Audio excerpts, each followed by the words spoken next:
पुराणों में अधिक मास यानी मल मास को पुरुषोत्तम मास बनने की एक बड़ी ही रोचक कथा है। उस कथा के अनुसार 12 महीनों के अलग अलग स्वामी हैं, पर स्वामी विहीन होने के कारण अधिक मास को मल मास कहा गया। मल मास कहने से इस मास की बड़ी निंदा होने लगी।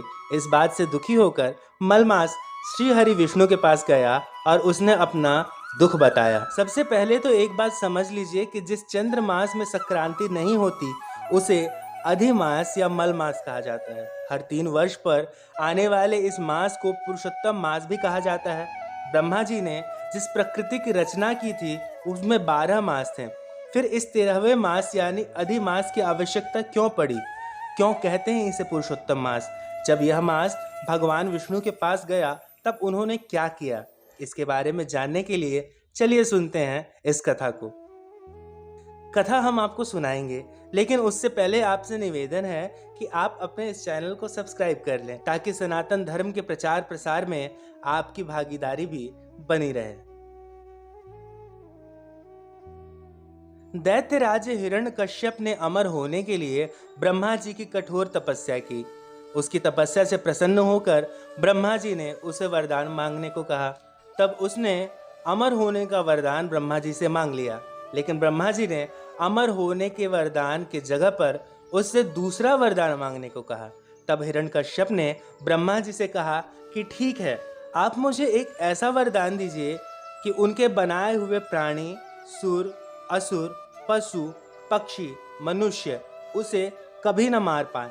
वह न दिन में मरे न रात में, न घर के भीतर मरे न घर के बाहर, न पृथ्वी पर मरे न आकाश में, न किसी युद्ध में मरे, न अस्त्र से मरे न शस्त्र से, न 12 मास में मरे, और वह इस धरती का एक क्षत्र राजा कहलाए। ब्रह्मा जी ने उसे इस बार उसका मनचाहा वरदान दे दिया। ब्रह्मा जी ने हिरण्यकश्यप को वरदान तो दे दिया, लेकिन हिरण्यकश्यप यह नहीं जानता था कि देवताओं के पास हर संकट का समाधान होता है। ब्रह्मा ने जब हिरण्यकश्यप को वरदान दिया तो भविष्य में इसके कारण आने वाली मुसीबत को भांप लिया था।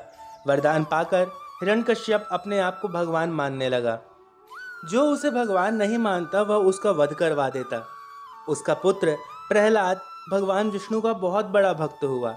हिरण्यकश्यप ने अपने पुत्र को खूब यातनाएं दी, लेकिन उसने न तो भगवान विष्णु की भक्ति छोड़ी और न ही अपने पिता को भगवान माना। अंत में भगवान विष्णु ने ब्रह्मा जी के वरदान के अनुसार नरसिंह रूप में प्रकट होकर हिरण्यकश्यप का वध कर दिया। इसके लिए उन्होंने 12 मास के अतिरिक्त 13वें मास के रूप में अधिमास का निर्माण किया। नरसिंह रूप धरा, यानी न सुर न असुर, न नर न पशु और न ही ब्रह्मा जी की सृष्टि का अंग। उस समय संध्या बेला थी, यानी कि न दिन था न रात थी। महल के चौखट पर ले जाकर नरसिंह हिरण्यकश्यप का वध कर देते हैं। यह स्थान न तो महल के भीतर था न ही बाहर। यह कोई युद्ध भी नहीं था। उन्होंने उसे अपनी जंघा पर रख के उसके पेट को अपने नखूनों से चीर दिया, यानी कि उसकी मृत्यु न तो आकाश में हुई न तो पृथ्वी पर हुई और न ही वह किसी अस्त्र से मरा। हिरण्यकश्यप के वध के उद्देश्य से बना 13वां मास मल मास यानी कि अधिमास कहलाया। 12 मास में हर मास के एक देवता थे, लेकिन कोई भी देवता इस मास के अधिपति बनने को तैयार नहीं हुए।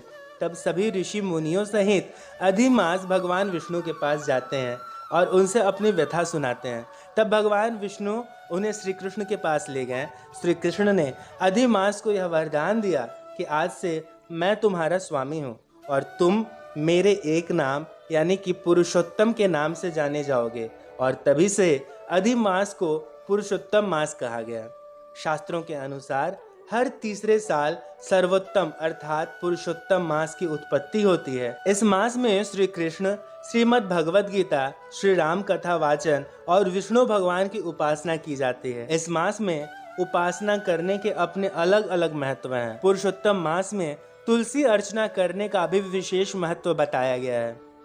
दोस्तों, यह कहानी आपको कैसी लगी इसके बारे में हमें कमेंट बॉक्स में ज़रूर बताएं। साथ ही अपने परिवार और दोस्तों के साथ इस कथा को शेयर करें ताकि आपके समाज में सभी साथी सत्कर्म की राह पर चल सकें।